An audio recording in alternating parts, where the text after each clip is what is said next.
Good morning, and welcome to this morning's Stylo News Intelligence Update for July 7th, 2026. I'm your host, and today we're bringing you an explainer on a critical topic inside West Africa, focusing on terror networks, military shifts, and strategic risk. Over the next few minutes, we're going to calmly and objectively unpack the shifting security architecture inside the region, looking at the hard data from the past 2 weeks so you have a clear, unbiased picture of the situation on the ground. Before we dive in, a quick note that today's briefing is sponsored by ProWave AI. They're the developers behind Stylo IntelOps and Stylo News, bringing AI-powered open-source intelligence straight to the web and your mobile devices. Let's take a quick look at today's agenda. We'll start with a regional map and overview, move into terror networks and stability, followed by diplomatic shifts and impacts. After that, we'll cover leadership and public sentiment, lay out future events in our forecast, and wrap up with the Stylo News Intel Update. Section 1, Regional Map and Overview. We're focusing our attention heavily on the Sahel belt. Specifically, we're looking at Mali, Niger, Burkina Faso, and northern Nigeria.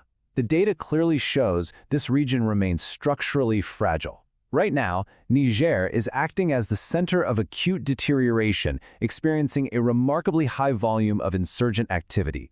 The bottom line assessment here is that West Africa's Central Sahel theater is currently in a phase of both intense insurgent competition and geographic diffusion. What that means practically is that regional governments are failing to establish durable security in key rural and peri-urban zones. The states aren't uniformly collapsing, but outside the core urban centers, the lack of control is profound. Moving on to Section 2. Terror networks and stability. When we look at state stability across these designated conflict zones, it's a mixed picture. Nations like Mali and Niger are dealing with severely degraded state reach. Nigeria, on the other hand, remains formally stable at the national level.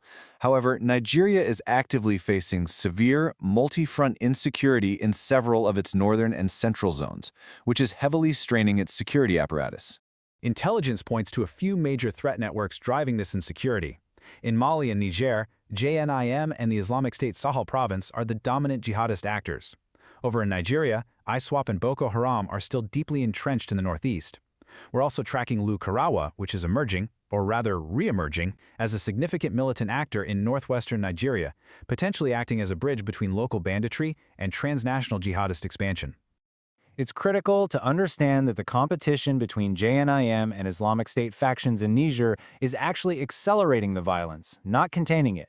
We're seeing reports of insurgent activity threatening areas right near the capital, Niamey, as well as strategic infrastructure, including the approaches to major aviation nodes. This violent rivalry for territory and influence is seriously compounding the risk to the entire region's stability. Let's turn to Section 3, Diplomatic Shifts and Impacts. The recent diplomatic shifts we've seen are having cascading effects across 3 distinct levels. Locally, Niger's withdrawal from the International Criminal Court shifts justice mechanisms and potentially removes international legal restraints on their security operations. Nationally, the Alliance of Sahel States, or the AES, is actively severing ties with France and pivoting to new partners. And internationally, all of this challenges traditional Western frameworks, opening the door for much more complex ties with nations like Russia and Algeria. Speaking of new alliances, the facts show that surrounding nations are moving quickly to fill the diplomatic void. Algeria, for instance, is aggressively consolidating ties with both Niger and Mauritania. This cooperation is heavily focused on energy, labor, and defense infrastructure. Most notably, they're advancing the Trans-Saharan Gas Pipeline project, which signals a major realignment of regional economic interests. Section 4, Leadership and Public Sentiment. We're observing a very sharp contrast in how regional leaders are approaching this crisis. On one side, you have figures like Nigeria's Emir Muhammadu Sanusi II advocating for pragmatic diplomacy and reconciliation with ECOWAS to restore economic integration. On the flip side, AES leaders like Burkina Faso's Captain Ibrahim Traoré are prioritizing confederal sovereignty above everything else. Their focus is strictly on rapid regional military integration and complete institutional independence from organizations like ECOWAS. So how is the public reacting to all this? Well, an analysis of open-source social media intelligence, particularly on X, shows a sentiment that is predominantly negative and frustrated. There is widespread public anger directed at the persistent terror attacks, coupled with a very deep distrust of regional governments and militaries, alongside urgent calls for stronger, more decisive action. The data reveals that these public views are deeply polarized.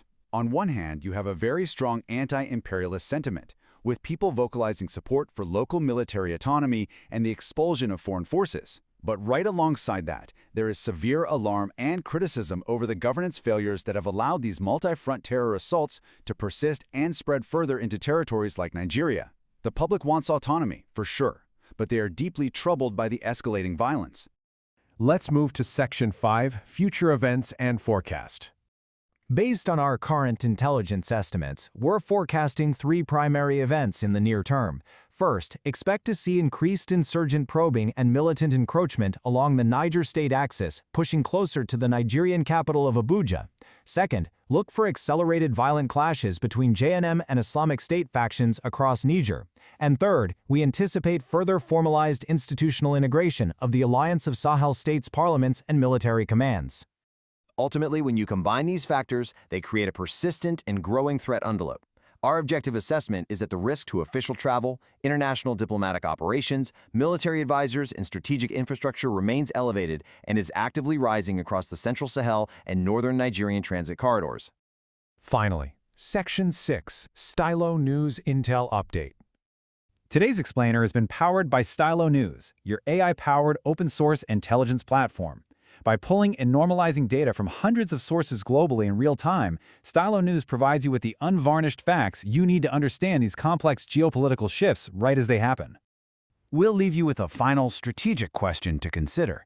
As these new local alliances form, as diplomatic ties are severed, and as insurgent lines continue to blur across borders, how will the events of the next 14 days permanently reshape the balance of power in West Africa? To hear our deep dive analysis on that very question, and to explore 2 full weeks of critical events in this region, we invite you to listen to the full Stylo News Intel Update Morning podcast. Just click the link on this post to listen on your favorite channel, and be sure to subscribe at stylonews.com, where you can get AI-powered news on demand. Thank you for joining us today, and have a safe, informed day.